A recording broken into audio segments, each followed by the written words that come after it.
Jai Radha Madhav Kunj Bihari. Jai Radha Madhav Kunj Bihari. Jai Radha Madhav Kunj Bihari.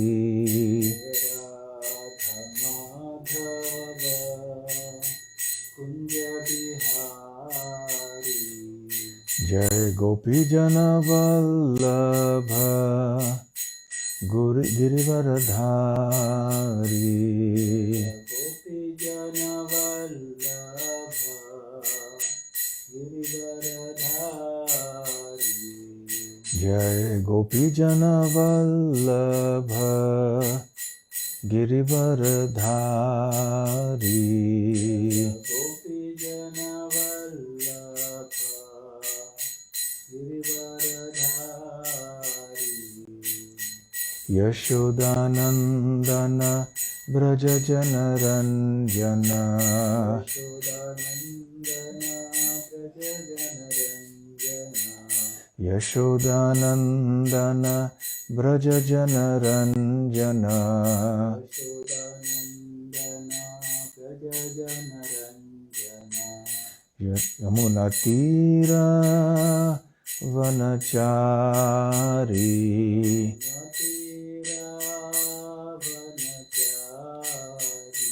Yamuna Tirah वनचारी।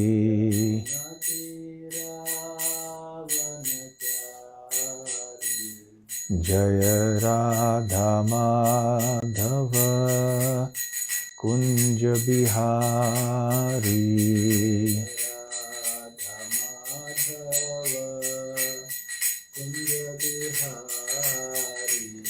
Jai Radha Madhav Kunj Bihari.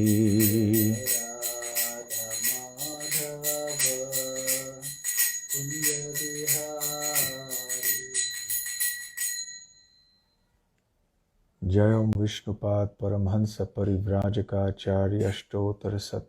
His Divine Grace Abhay Charanar Vinda Bhakti Vedanta Swami Srila Prabhupada Ki Jai। Ananta Koti Vaishnava Vrinda Ki Jai। Shri Shri Radha Madhava Ki Jai। Shri Shri Jagannath Baladev Subhadra Mai Ki Jai। Shri Shri Nitai Gaur Sundar Ki Jai। Srila Prabhupada Ki Jai। Nitai Gaur Premanande. All glories to the assembled devotees. All glories to the assembled devotees. All glories to the assembled devotees. All glories, all glories, all glories to Shri Guru and Gauranga.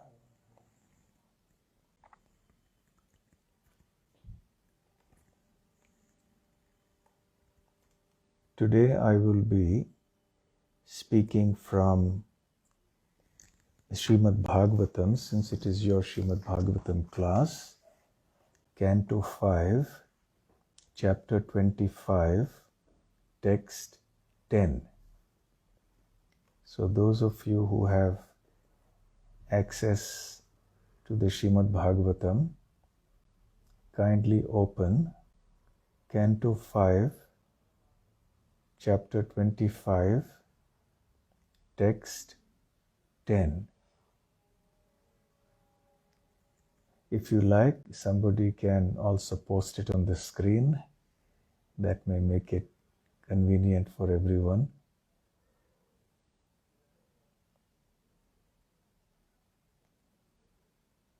Okay. The chapter is titled The Glories of Lord Ananta.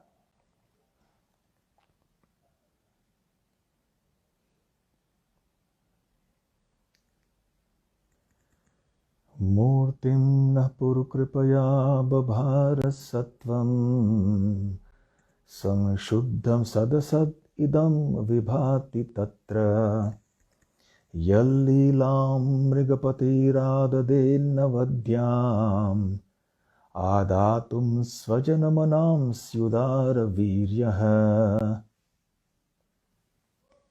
Srila Prabhupada's translation and purport. Translation. This manifestation of subtle and gross matter exists within the Supreme Personality of Godhead. Out of causeless mercy toward his devotees, he exhibits various forms which are all transcendental. The Supreme Lord is most liberal, and he possesses all mystic power. To conquer the minds of his devotees and give pleasure to their hearts, he appears in different incarnations and manifests many pastimes.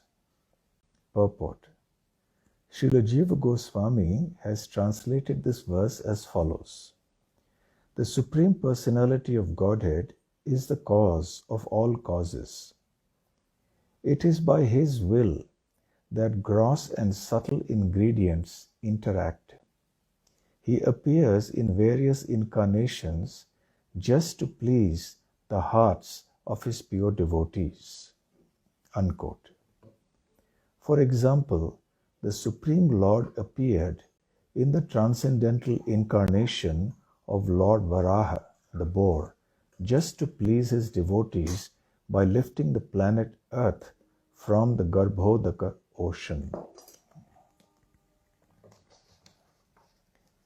Om Jnana Timirandhasya Jnananjana Shalakaya Chakshurun Militam Yena Tasmai Shri Gurave Namaha Shri Chaitanya Manobhishtam Sthapitam Yena Bhutale Swayam Rupa Kadamahyam Dadati Svapadantikam Vandeham Shri Guru Shri Yutapadakamalam Shri Gurun Vaishnavamscha Shri Rupam Sagrajatam Sahagana Raghunathanvitam Tam Sajivam Sadvaitam Savadhutam Parijana Sahitam Krishna Chaitanya Devam Shri Radha Krishna Padang Sahagana Lalita Shri Vishakhanvitamscha Nama Om Vishnu Padaya Krishna Presthaya Bhutale Srimate Bhakti Vedanta Swamin Niti Namine Namaste Saraswate Deve Gauravani Pracharine Nirvishesha Shunyavadi Paschatya Deshatarine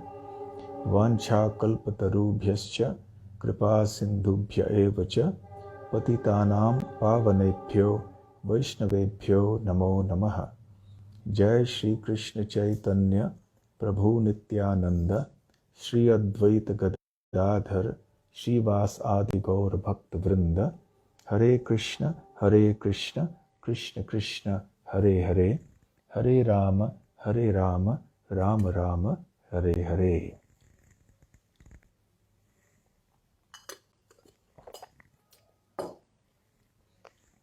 Hare Krishna. I am very happy to be with all of you at the Radha Madhava Temple at Baltimore, Maryland, USA. It has been many years, not many, but at least some years since I have had the association of all of you. So therefore, I'm really happy that I'm able to connect with you again after this period. I do hope that all of you have been keeping well in the midst of this coronavirus pandemic, and that you have utilized this opportunity to pursue your devotional activities with even more enthusiasm than before. Despite the problems of the COVID pandemic, this has presented many opportunities for hearing, chanting, and associating via the internet. So for the devotees, we try to utilize even adverse circumstances somehow or the other in a positive way to move ahead in our Krishna consciousness. Since I visited, now you have already, I think, started your new temple. Am I right? Your new temple has started with the new wonderful deities there, which I have taken darshan of just now, virtually. And you have a very nice growing community of devotees. So I'm very happy to see that so much progress has been made in the devotee community at Baltimore. So when Pradyumna Prabhu, who has been consistently inviting me for a long time, sent me this invitation, I could not refuse. So I'm happy that I'm there with you again today. The topic that I have chosen to speak on is, why does the Supreme Lord have so many forms? I'm sure this is a question that must have occurred to you. And maybe some people have also asked you this when you have tried to explain Krishna consciousness to them. Now, as far as the various other religions of the world are concerned, they are mostly monotheistic, meaning that they believe in one God. And therefore, for them, the worshippers of that faith or that religion, it is fairly easy because they just worship that one God. And for those who do not belong to those faiths, and specifically those who identify with some or the other aspect of the Hindu faith, it becomes rather confusing because there are so many divinities, so many gods that everybody worships. And therefore, there is the idea that we are actually polytheists. Poly means many. Theist means worshipper. So polytheism means the worship of many gods. So people think that we are also worshippers of many gods. But actually we are not worshippers of many gods. We are also worshippers of only one God. But somehow, because there is this idea about Hinduism, so many gods, so people think we also just worship so many gods. We are not polytheists. We are not worshippers of many gods.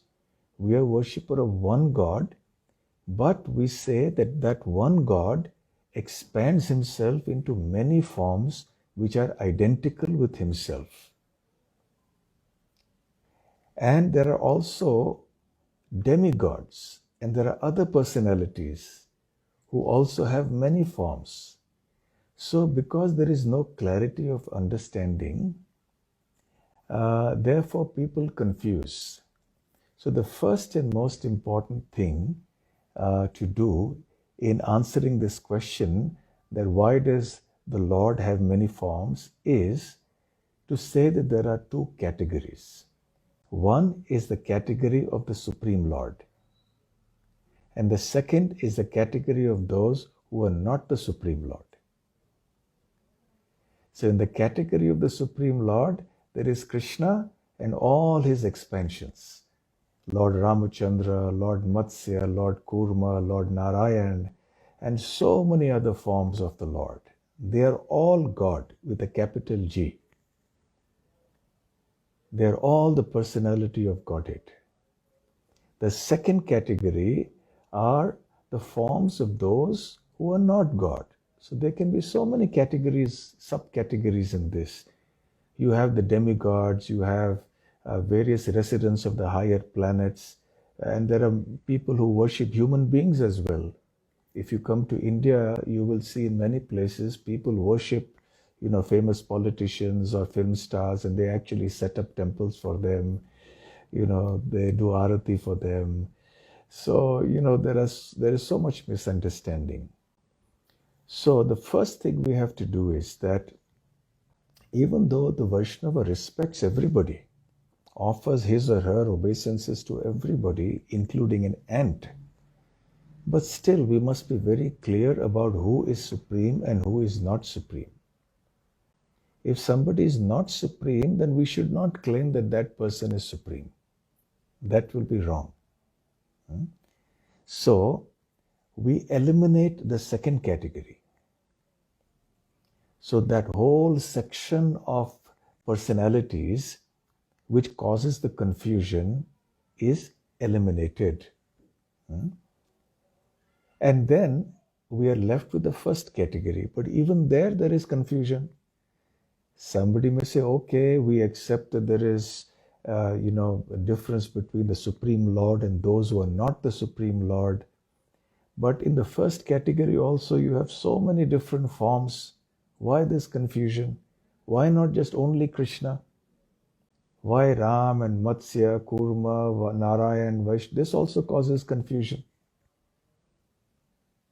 So actually, there is no confusion, because in the first category, all the forms of the Lord are one and the same. They are one person who has expanded into many forms. So Srila Prabhupada, in the Chaitanya Charitamrita, Madhya Leela, in one chapter, he gives a purport. He said, one should neither differentiate between the forms of the Lord, nor should one equate the forms of the Lord with the forms of the demigods or humans. That means one should not say, oh, this is Lord Krishna, this is Lord Ram, so I will not respect Lord Ram, I will only respect Lord Krishna. No. All the forms of the Lord are identical, they are the same, so one should not differentiate between them, Prabhupada says. At the same time, one should not equate the forms of the Lord with those forms who are not the Lord. So both these things are important for us.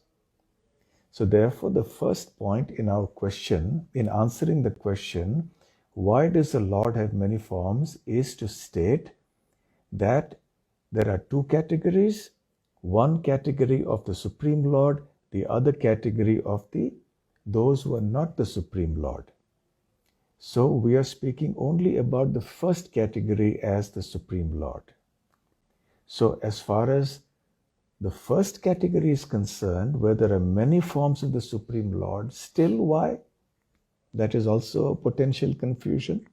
So the answer as given by Sri Chaitanya Mahaprabhu is that Krishna, Govinda, Shyama Sundar of Vrindavan is the origin of all other forms of Godhead.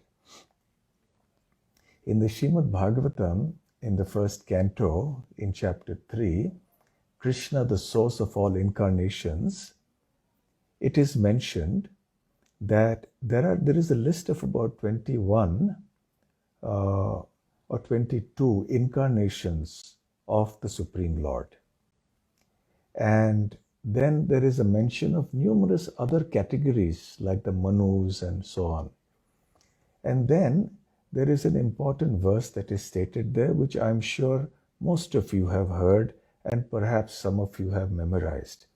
Ete chansakala punsa Krishnastu Bhagavan Swayam Indrari Vyakulam Lokam Mridayanti Yuge Yuge. The meaning is ete. Ete means all these. All these meaning what? All these incarnations that have been previously mentioned, all those 22 incarnations plus the other minor incarnations, they're all God, yes.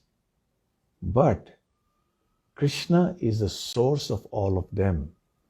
And all these other forms of the Lord are either expansions of Krishna, or they are the expansions of the expansions of Krishna, or the expansions of the expansions of the expansions and so on of Krishna. So the expansion of Krishna is called Ansha. And the expansion, the Ansha of the Ansha is called Kala. So all the different categories, all the different forms of the Lord in the first category are Bhagavan, but they are either Ansha, that is expansion, or they are the Kala, the expansions of the expansions. But Krishna is Swayam Bhagavan. So in the first category, everybody is Bhagavan, but Krishna is Swayam Bhagavan. Swayam Bhagavan means that he is the source of all of the forms of Godhead. In Brahma Samhita, Brahma has declared and given us some very clear siddhanta on this point. He says, Advaita Machyuta Manadi Mananta Rupam Adyam Purana Purusha Nava Yauvanam Cha Vedeshu Durlabham Adurlabham Atma Bhakto Govindamadi Purusham Tamaham Bhajami.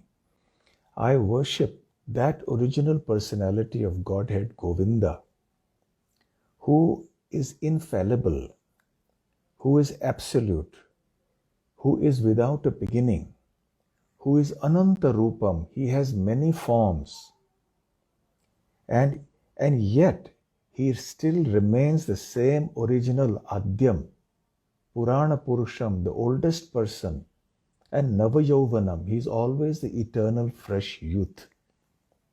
So despite the fact that this Govinda or Krishna expands himself into many forms, still he remains Adyam Purana Purusham Navayauvanam. He remains the original person. It is not that because he has expanded himself into so many parts, he disappears or he reduces.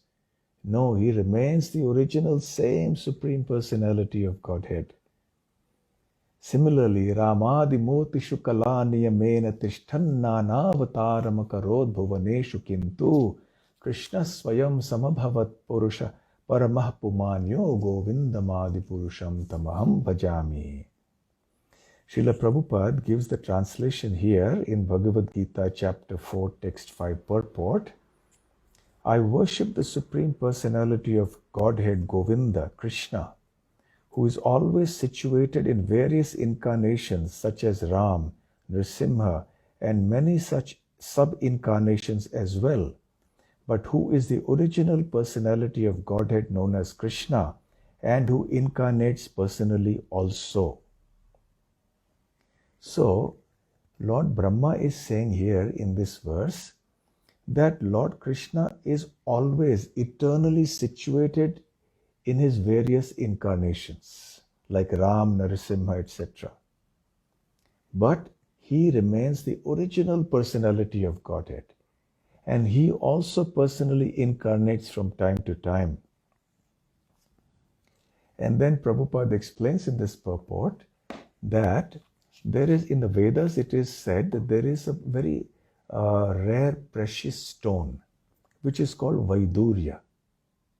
Now, the special quality of this Vaidurya is that it reflects or appears to be of whichever color that is near it.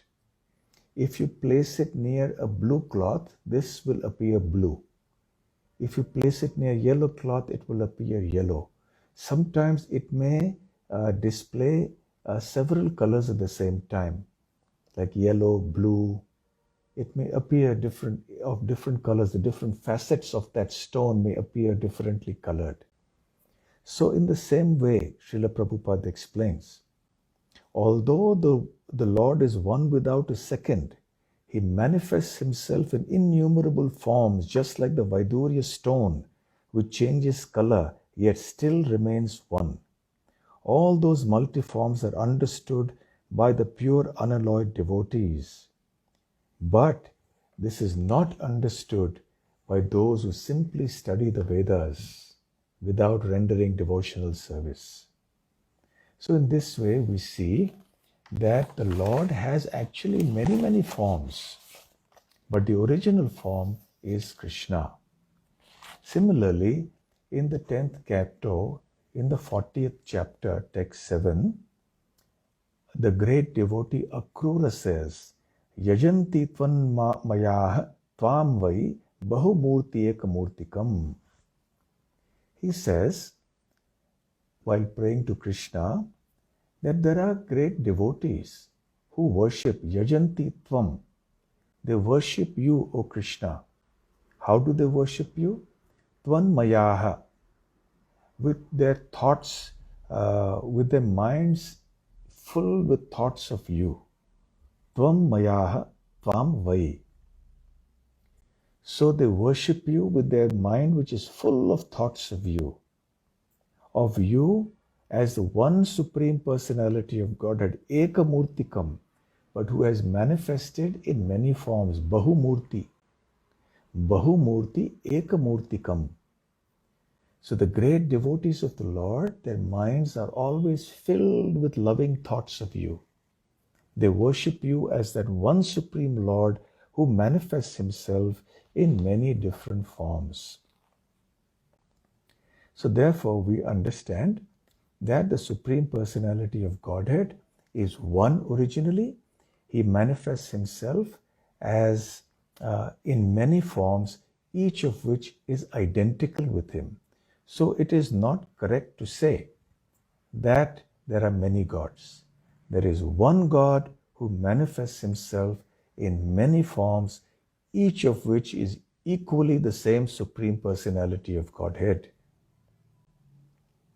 Equal in potency. We all know that example of Lord Brahma about the lighting of the candles, of how Krishna is the original candle that lights many other candles. So now the question arises, okay, we understand that in the first category, the Lord expands himself into many categories. They are also considered the Supreme Lord. So God is only one. Fine, we accept that. But why? What is the reason for this? So the reason for this is given in the very beginning of the verse that we just recited. We started off by reciting 5.25 from point 10. So it is said here, Murtim Naha Purukripaya Babhara.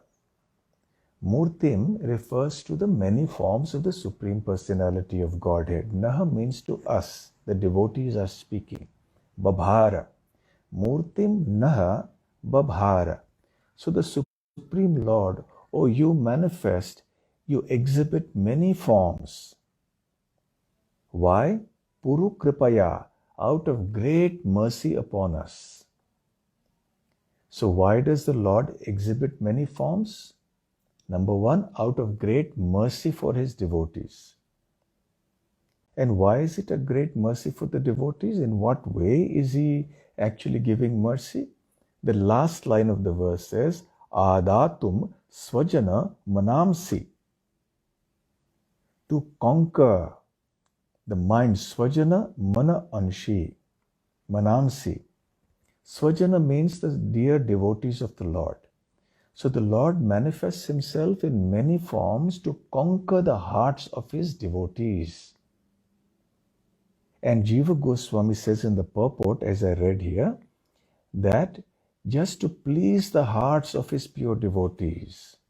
So this is a very important point. So the Lord manifests himself in many forms, primarily to please his pure devotees.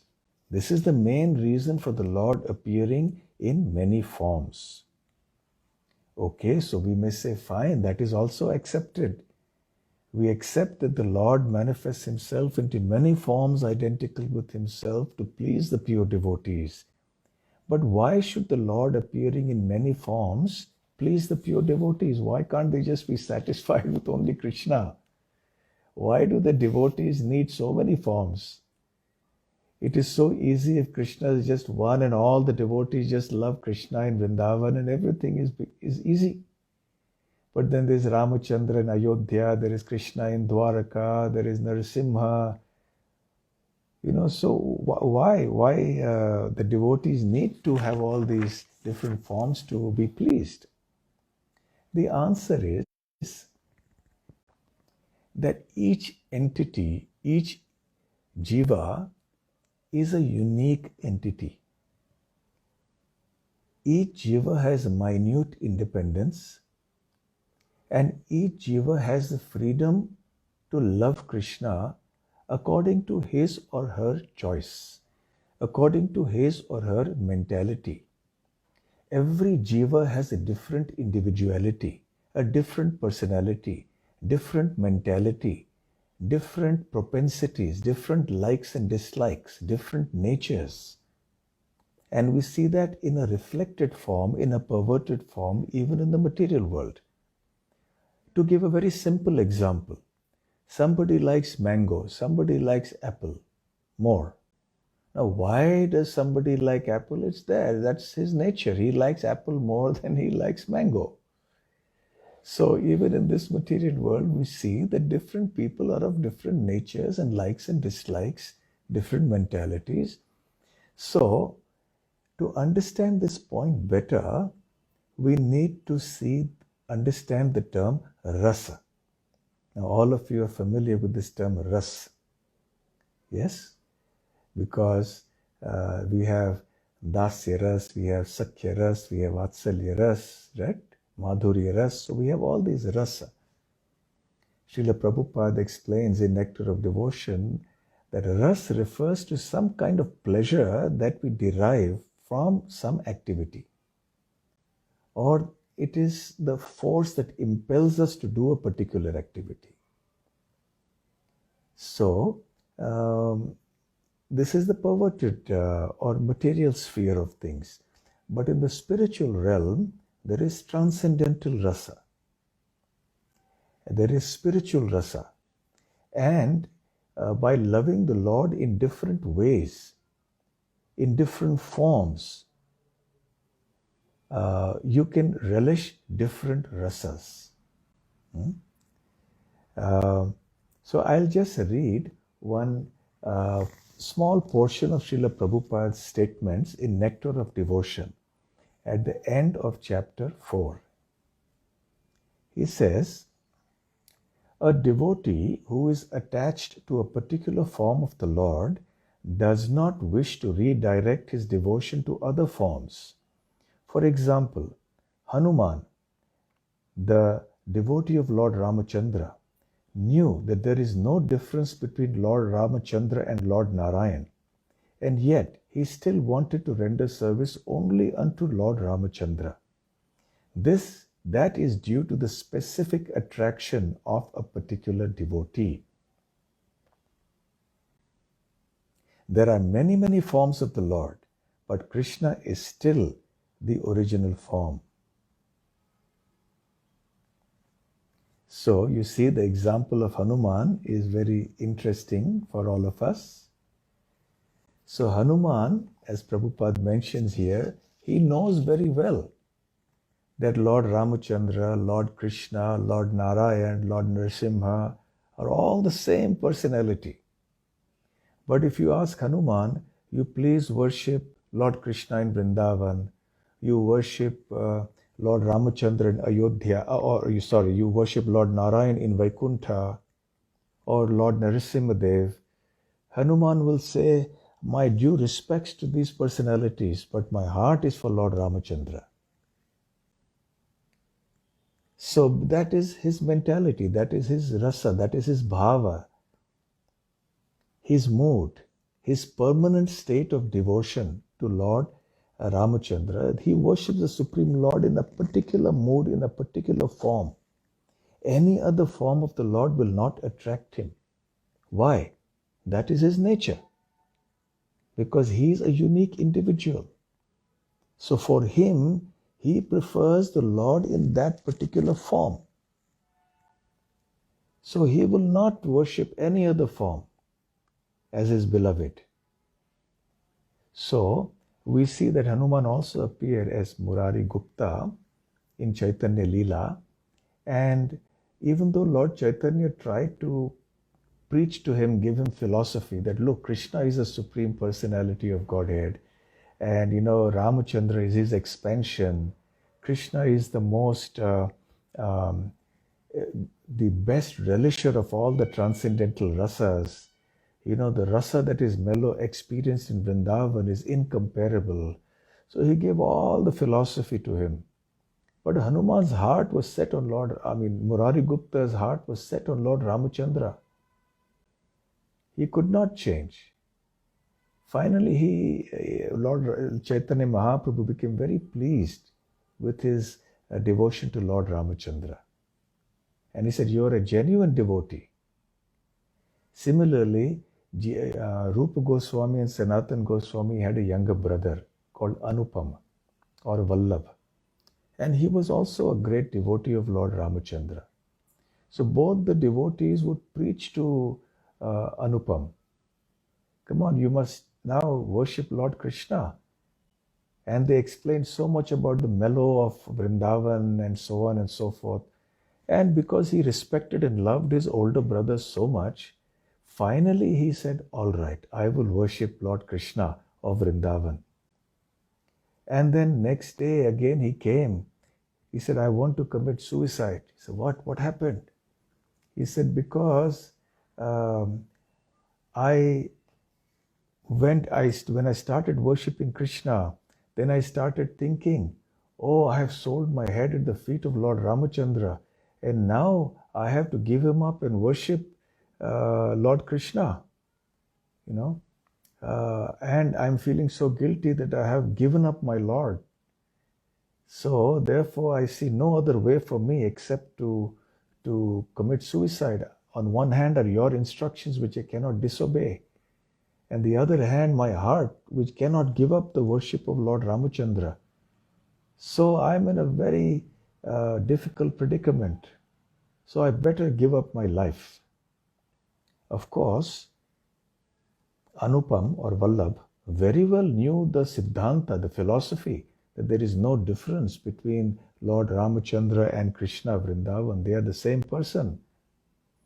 But nevertheless, no philosophy would work because he was on that stage of pure devotion. His mind, his mentality was set for Lord Ramachandra. So we see, therefore, that different entities, different spirit souls have their different bhava, their different mood, their different mentalities in which they want to approach the Supreme Lord. Actually, that is also the reason why so many different paths are available and given in the Bhagavad Gita. There is Karma Yoga, Jnana Yoga, Ashtanga Yoga, Bhakti Yoga. Because not everybody will be eligible for Bhakti Yoga.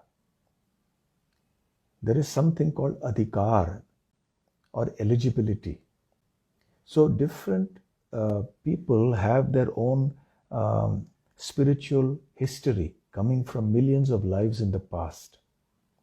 So some people, you may preach them all the philosophy you like, but he will not move from Ashtanga Yoga.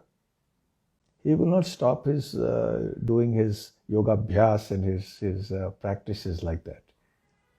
Similarly, you ask the person who is very fixed in the impersonal, it's very hard to change them. Similarly, those who are in the path of pious activities and all that, they are so fixed in that path, very hard to change them to pure devotional service. So similarly, on the transcendental platform also, on the platform of pure devotion to the Supreme Lord, there is infinite variety. So some pure devotees in the spiritual world worship the Lord as Ramachandra, and they will not hear anything. They will not say, come on, let me take you to Goloka. They'll say, no, I want to be here. Those who worship Lord Narayan will only worship Lord Narayan. They will not want to go anywhere else. Similarly, those who worship Krishna at Vrindavan will also not want to go anywhere else. And even amongst those who worship Krishna at Vrindavan, there are those who worship him in the different rasas. So, those in the Shanta rasa will not want to do any other type of, they don't want to become gopis. The cows will not want to become gopis. The cowherd boys will not want to become mother and father of Krishna. So the gopis will not want to become, let's say, mother and father of Krishna. So the mood, the rasa that each of them have is so unique. So even though they're worshipping that same Krishna of Vrindavan, not even the other forms of Krishna in Vaikuntha and other places, but still their mood, their bhava is only in that particular way. They will see Krishna as their child, as their lover, as their friend, as their master. No matter what you say, what you do, whatever philosophy you may give them, their heart will not change. Because they have already reached that platform of pure devotion, sthai bhava. They're eternally there. So that can never change. So because all the devotees of Krishna, of the Supreme Lord, let us say, have different mentalities and different moods, and they relish different types of rasas on that spiritual platform, therefore the Lord very kindly manifests himself in all these different forms. Now, I would like to briefly speak about a pastime that is narrated in Chaitanya Charitamrita. I will not be able to narrate the whole pastime, but just a brief outline I will give. When Chaitanya Mahaprabhu stayed in Sri Rangam, which is a famous place in South India, where Lord Ranganath resides, there is a massive temple there, huge temple there of Lord Ranganath, Lord Narayan. So he stayed during the Chaturmasya, 4 months of Chaturmasya, in the house of one great devotee called Venkat Bhatta. Now, Venkat Bhatta was the father of Gopal Bhatta, who later on became Gopal Bhatta Goswami. So he was a Sri Vaishnava, so he was a worshipper of Lord Narayan and Lakshmi Devi. Lord Chaitanya was very pleased with his pure devotion. He was a pure Vaishnava, and Lord Chaitanya appreciated him very much. And they would have many discussions together on Krishna consciousness. They would go for darshan together. They would chant together. So as the time went by, Chaitanya Mahaprabhu, one day, in a mood of familiarity, he asked a question to Venkata Bhatta. He said, Lakshmi Devi is your worshipable goddess, and she is definitely very, very exalted. She is situated on the chest of Lord Narayan, and she is always engaged in worshipping him. And yet, we see that, so your Lord is Lord Narayan, and my Lord is Krishna, who is a cowherd boy in Vrindavan. And yet we see that despite your goddess being so exalted, she wants to come to Vrindavan and participate in the pastimes there, even though she is so chaste. A chaste woman is one who will not leave her husband to go with somebody. So therefore, how is it that Lakshmi Devi does this? So Venkata Bhatta was a little surprised. He said, well, there is no difference between Lord Krishna and Lord Narayan. The only difference is that in the form of Lord Krishna, the Lord performs pastimes which are very sportive or very playful in nature. Whereas in Lord Narayan's case, he is a little more grave. That is the only difference. So therefore, because he is the same person, so there is no violation of the chastity on the part of Mother Lakshmi if she goes to be with Lord Krishna, because he's the same person. So why are you making fun in this way? So he was curious. I will skip all the verses and all that he said. So Lord Chaitanya said, yes, you are right, Venkata Bhatta, that there is no fault on the part of Lakshmi Devi's chastity. Certainly, she is our most exalted, worshipable goddess.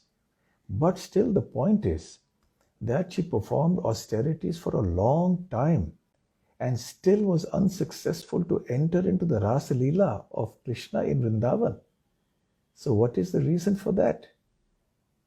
Even though she tried and tried, she could not enter. So Venkata Bhatta said, oh, my intelligence that cannot stretch to that extent. So you kindly enlighten me. So then Chaitanya Mahaprabhu explained the unique position of Vrindavan, where the devotees love him in such an intimate and sweet mood that unless one follows in the footsteps of the Brajabasis, one cannot attain to that state of love, that intimacy and that sweetness. One cannot become a devotee of Vrindavan unless one follows in the footsteps of these great associates of Krishna in Vrindavan. And because Lakshmi Devi wanted to keep her position as the queen of Vaikuntha, and she did not follow in the footsteps of the gopis of Vrindavan. Therefore, she could not enter into the Rasa Leela. And in this way, Lord Chaitanya Mahaprabhu actually explained to Venkata Bhatta that it was actually Lord Krishna who is the origin of Lord Narayan. Even though Krishna and Narayan are the same, but those who worship the Lord in the mood of Vaikuntha think that Narayan is the origin of Krishna. Whereas Chaitanya Mahaprabhu explained that actually Krishna in Vrindavan is the origin of all of the forms of Godhead. All the Narayan forms, all the Vishnu forms are all coming from Krishna. So Chaitanya Mahaprabhu wanted to explain this to Venkata Bhatta, and Venkata Bhatta was convinced. And after saying that, then Chaitanya Mahaprabhu pacified him, and he said, "Don't worry, my dear Venkata Bhatta, actually there is no difference between Lord Krishna, Lord Narayan, etc. But at the same time, we must see a distinction in rasa." And Venkata Bhatta himself had quoted a certain verse, which Chaitanya Mahaprabhu now quoted. Siddhantatastva bhedepi Shrisha Krishna Swarupayoho Rasainotkrishate Krishna Rupam Esha Rasasthitihi. The meaning of this verse is Siddhantataha. That means in reality, as far as the Siddhanta is concerned, Abheda, there is no difference between Shrisha, Shri Isha. Shri means Lakshmi, Isha means the Lord. So the Lord of Lakshmi is Narayan. So another name for Lord Narayan is Shrisha. So there is no, even though there is no difference between Krishna and Shrisha or Lord Narayan, Siddhantatas tvabhede api. Api means although.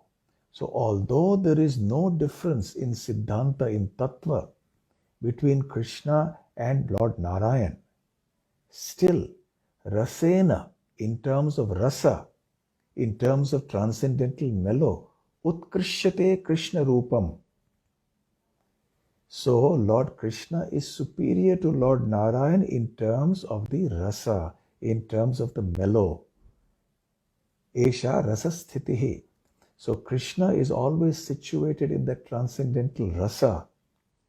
And it is because of this sweet mellow that Krishna is considered superior.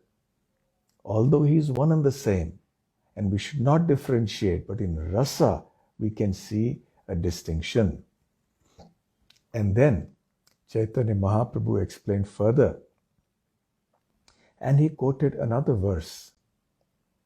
Manir yatha vibhagena nena pitadibhir yutaha rupa bhedam avapnoti dhyana bhedat tathachyutaha. Mani yatha vibhagena.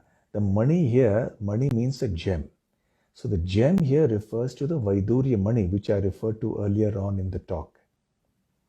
So, in the same way, yatha, just as this Vaidurya mani is sometimes seen as Neela. Neela means a blue, or Pita, or sometimes a yellow. Adi means etc. So just as the Vaidurya jewel is sometimes seen as yellow, sometimes as blue, and sometimes of other colors, similarly, that Tatha, Achyutaha, in the same way, Achyuta or Krishna, Rupa Bhedam Avapnoti. So he manifests himself in different rupas, in different forms. On what basis? Dhyana Bhedat. According to the different mentalities and meditations of his devotees. Because his devotees meditate on him in different ways, in different forms. So very kindly, to please his devotees, Krishna takes on those forms. So Krishna appears in many forms according to the forms in which his devotees like to meditate upon him. Very important part of our Siddhanta. So why does the Lord manifest himself in so many forms? Because the devotees are variegated and they like to meditate on Krishna in different ways, in different forms. And therefore the Lord manifests himself accordingly in those different forms. So Chaitanya Mahaprabhu also says here, Krishna Narayana Jaiche Ekai Swarupa Gopi Lakshmi Bheda Nahi Hoy Eka Rupa. There is no difference between Lord Krishna and Lord Narayan, for they are of the same form. Similarly, there is no difference between the gopis and the goddess of fortune, for they are also of the same form. Gopi dware Lakshmi kore Krishna sanga swad Isharatve bhed manile hoy aparad. The goddess of fortune enjoys the association of Krishna through the gopis. One should not differentiate between the forms of the Lord, for such a conception is offensive. Eka Ishvara Bhaktera Dhyana Anurupa Ekai Vigrahe Kore Nanakara Rupa. Eka Ishvara, the Lord is one. Bhaktera Dhyana Anurupa, according to the dhyan or the meditation of the bhakta. Ekai Vigrahe Kore Nanakara Rupa. So that one Vigraha, that one form manifests in many forms, based on the dhyan or the meditation of that devotee. And then he quotes the same verse that I just quoted, Manir Yatha Vibhagena, about the Vaidurya stone. So, in the purport, Prabhupada says, however, it is offensive to think that Balaram is superior to Lord Ramachandra or vice versa. Neophyte devotees do not understand the Shastric conclusion, and consequently they unnecessarily create an offensive situation. So therefore, whilst we understand that there is oneness and difference, we must see this in the proper context.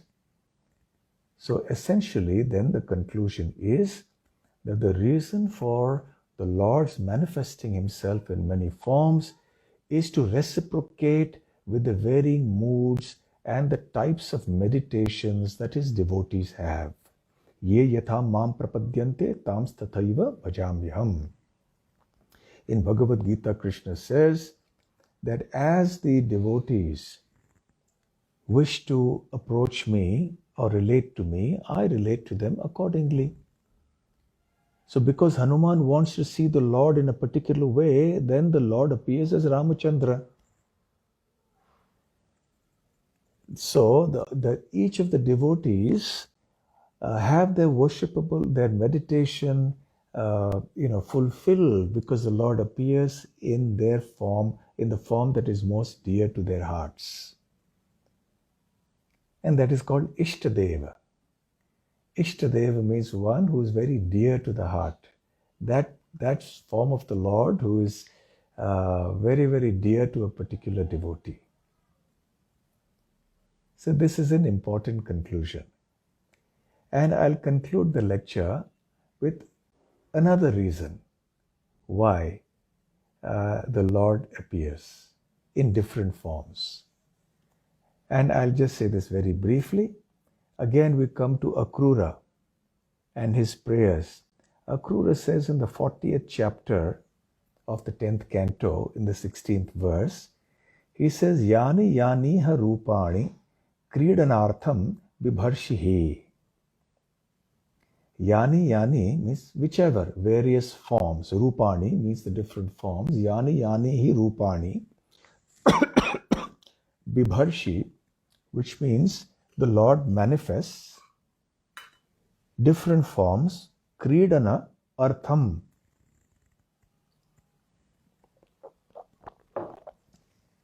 For the sake of enjoying pastimes. So the second reason why the Lord manifests himself in many forms is because he wants to enjoy in so many different forms. He wants to give happiness to his devotees, and he also wants to enjoy. You know, one can give a very crude analogy that any given individual here in the human society also likes to enjoy by wearing different clothes. If you were told you should wear the same clothes every day for your whole life, would you like? Even if the clothes never got dirty, but you still feel like wearing different clothes, different every day, sometime one cloth, another time some other type of, dress, because that is nature. We like variety. Variety is a spice of life. So similarly, Krishna also likes variety. In the spiritual world, there is infinite variety like there is in the material world. But that variety in the spiritual world is pure. So Krishna also manifests himself because he also wants to appear in so many different forms. Sometimes we see now here there are so many hairstyles. Different people put different hairstyles, right? One day they will wear their hair in one hairstyle, second day another hairstyle. The cloth they will wear in one way on one day, another way, on another day. So Krishna also wants to have this variety. One day, he'll appear as Lord Ramachandra, sometimes as Narasimha. But the difference is that each of these forms which he, or so-called dresses that he wears, it is eternal. In the Laghu Bhagavatamrita, Rupa Goswami mentions that all the forms of the Lord eternally exist in the spiritual world. So, Krishna, for his own pleasure, he manifests these different forms, and then in each of these different forms, he enjoys different pastimes. Because certain types of pastimes need a certain type of form. For example, if there's somebody who is going to swim on the beach, he will not go with a suit and tie. He will wear his swimming costume and go. Somebody is going to, let's say, play a game of tennis. He will wear another set of costume and go. When he's going to the office, he will go in another dress. When he comes to the temple, he will come in dhoti kurta or in another dress. So every activity requires a certain kind of dress. So because Krishna wants to perform many, many activities, so he performs, or he adopts a mood and a form that is appropriate exactly just to that occasion and that purpose. So therefore, when it's time to kill Hiranyakashipu and to save Prahlad, then he comes in a terrifying form that will strike fear in the heart of even the most fearless persons materially. So then the form of Lord Narasimha is just appropriate to that occasion and that purpose. So in this way, the second reason that the Lord manifests many forms is because he likes variety, he likes to have many forms for his own pleasure, and these different activities require different types of forms, so he manifests them, and these forms exist eternally. So this is a brief summary of why the Supreme Lord has many, many forms. Infinite number of forms. Everything about the Lord is anant, endless. So therefore his forms are also endless. So if tomorrow somebody asks you, why is your Lord have so many forms? So now you have the answer. And in short, you can just give them these two answers. Okay, so I'll stop here. It is exactly 1 hour now since I started. Hare Krishna. Thank you very much.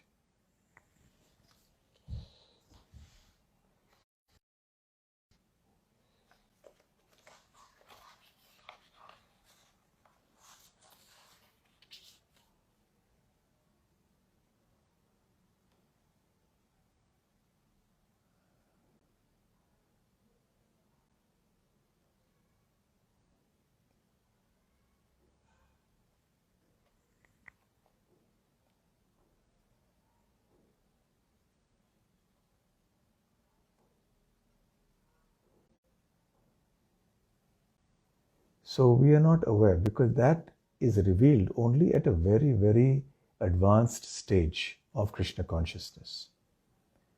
So we have to wait for that time to realize what we are. So now our rasa is Guru Das. Just follow the orders of the spiritual master, render devotional service, and that will be revealed at the right time. So we may develop a particular inclination to worship a particular form of the Lord. That is fine, it's all right. At the same time, that may not necessarily be our position in the spiritual world. We don't know. So only when that becomes very solid, and at our stage when we become on the platform of prema or very close to that, then we can actually understand. So for now, in our stage of spiritual development, we should just follow Srila Prabhupada's instructions, try to cultivate the mood of Vrindavan as Prabhupada has explained. At the same time, also hear all the other pastimes of the Lord in his various incarnations as given in the Srimad Bhagavatam. And then let Chaitanya Mahaprabhu deal with what will be our particular situation in the spiritual world. Are there any other questions?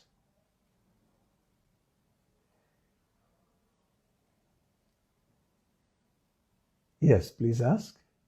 Yes.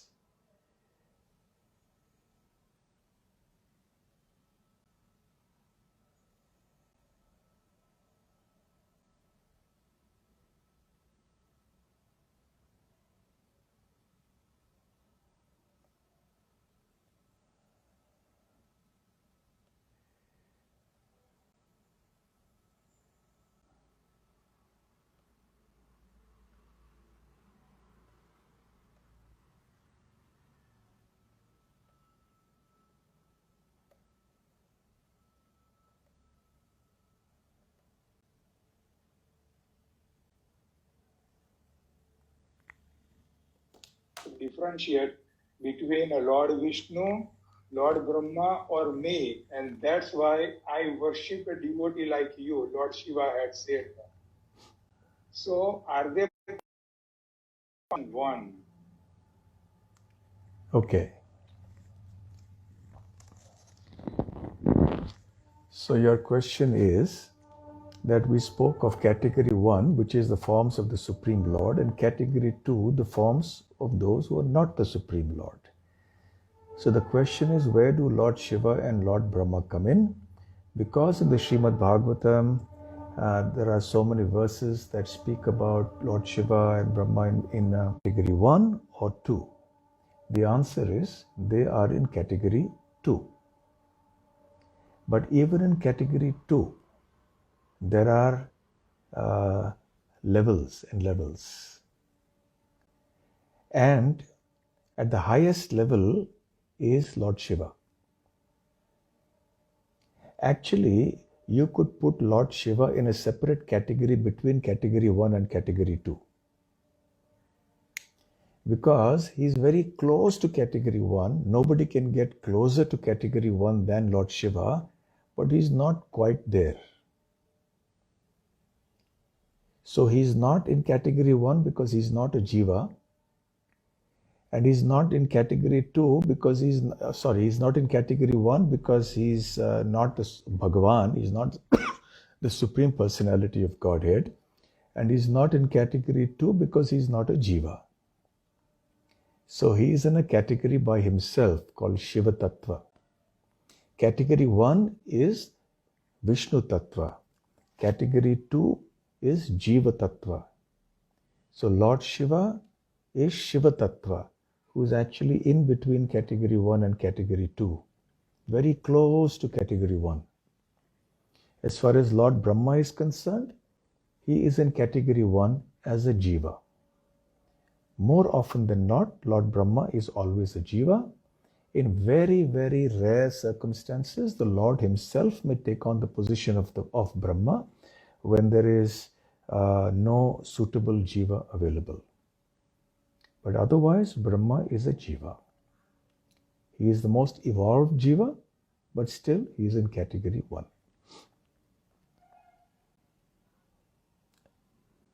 Oh, sorry, category 2. Yes, category 2 means the jiva. Category 2, the jiva. Yes. Okay?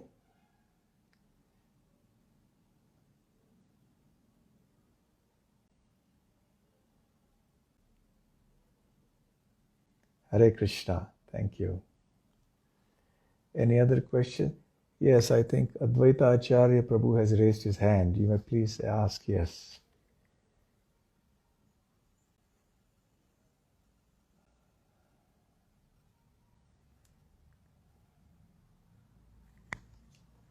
As a practical point of view, you already answered the questions about how to really daily basis deal with the in temple worshipping, because a lot of devotees, those who are Brahmins and they doing deity worships, sometimes there is competition, sometimes there is a lot of negativity about worshipping between Lord Damodar or Lord Jagannath, and that's sometimes not very healthy for the devotees too, because we are not on that pure platform level at this point.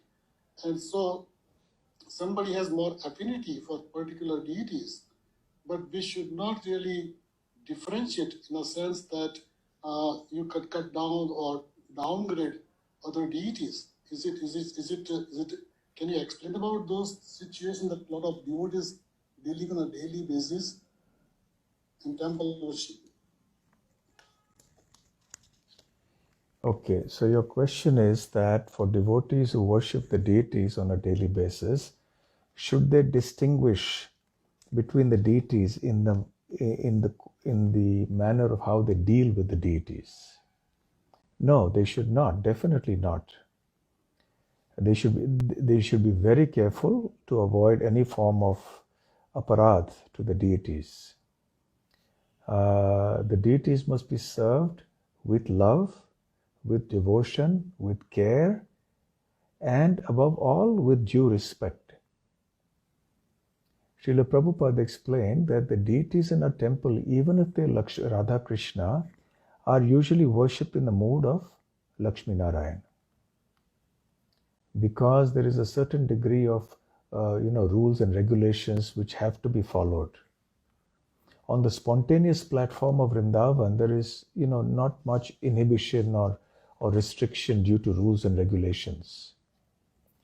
But when we worship deities in the temple, then we have to be very particular that we offer the bhoga at the right time, we do the arati at the right time, all the standards are very properly maintained. So therefore the devotees certainly should not deal with one set of deities in one way, another set of deities in another way, unless the rules and regulations are like that. For example, for Jagannath, there may be an occasion when a particular festival will be performed. You see? So that is different.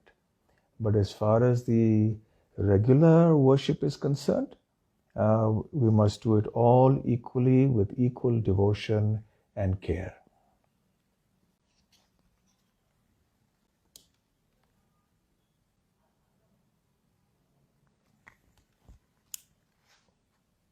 We can't hear you.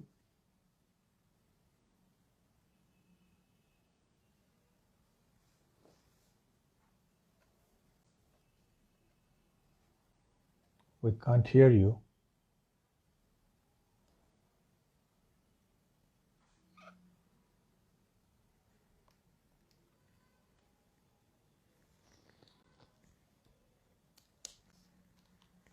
I could not hear you at all. Yes.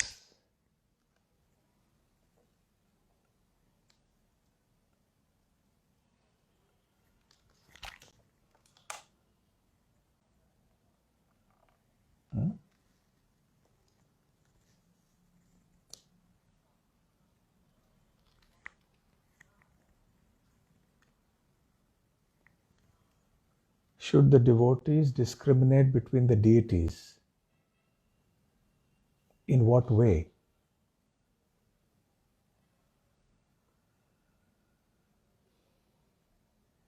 Not unless the rules and regulations of deity worship indicate that. For example, Tulsi garland will be only for Krishna and Vishnu Tattva. You will not give to even Radharani. You will not put the garland around Tulsi garland around Radharani's neck, but you may give garland in her lotus hands so that she may offer to Krishna. So unless the differentiation or distinction is made according to the philosophy, otherwise there should be no distinction.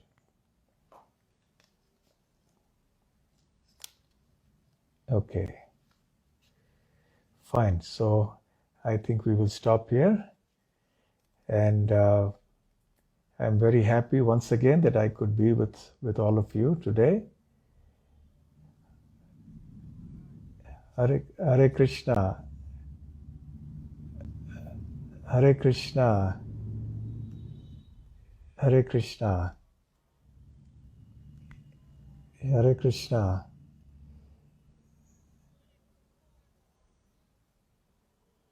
Hare Krishna. Hare Krishna. Hare Krishna. Hare Krishna. Hare Krishna. Yes, I don't know when I can come.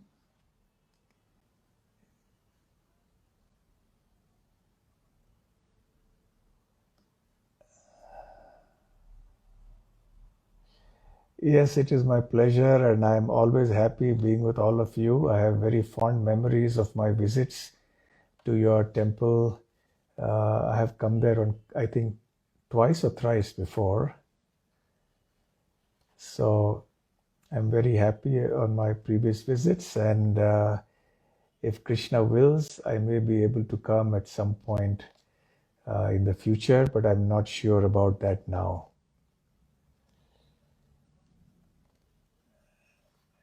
Yes, yes. And my best wishes to all of you too, and I hope that you also all take care and stay safe and have a wonderful Krishna consciousness there, and develop your community very nicely and make it flourish more and more.